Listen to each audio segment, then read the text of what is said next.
Case की supreme court ने परवेज मुशर्रफ को तीन ऑप्शंस दे दिए।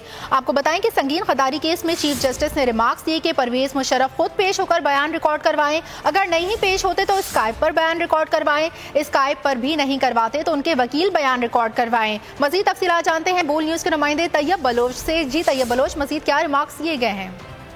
जी, सुप्रीम कोर्ट में परवेज मुशर्रफ संगीन गद्दारी केस की समाअत चीफ जस्टिस आसिफ खान खोसा की सरबराही में 3 रुकनी पैनल के दौरान समाअत अदालत ने परवेज मुशर्रफ को 3 ऑप्शन दे दिए। और पहला ऑप्शन यह है कि परवेज मुशर्रफ जो है वो जाती तौर पर पेश होकर अपना बयान रिकॉर्ड करें, अगर वो पेश नहीं हो सकते तो फिर वीडियो लिंक के जरिए बयान रिकॉर्ड करें, अगर ये भी मुमकिन नहीं तो फिर उनकी जगह उनका वकील जो है वो बयान रिकॉर्ड कराए। तमाम समाअत जो है वो जारी थी और इसके साथ साथ चीफ जस्टिस आसिफ खान खोसा ने अपने रिमार्क दिए कि बरतानिया के अंदर एक पार्लियामेंटेरियन को बाहर निकालने पर क्राइम रूल का भी को कब्र से निकालकर उनका एहतसाब किया गया। इसके साथ साथ उनका यह भी कहना था कि हम इस मुकदमे को यूं नहीं छोड़ सकते, हमने इसको मंतकी इंजाम तक पहुंचाना है। ताहम बेंच के एक रुकन जस्टिस याहिया अफरीदी ने केस की समाअत करने से माजरत करते हुए कहा कि परवेज मुशर्रफ संगीन गद्दारी केस को मैंने खुसूसी अदालत में सुन रखा है, तो इस वजह से बेहतर नहीं है कि मैं इस केस को दोबारा सुनूं। तो इस पर बेंच जो है वो तहलील हो गया। ताहम अदालत ने समाअत 1 अप्रैल तक मुलतवी करते हुए नया बेंच तश्कील देने का इंदिया दे दिया है। बहुत शुक्रिया तैयब बलोच, आपने अपडेट किया।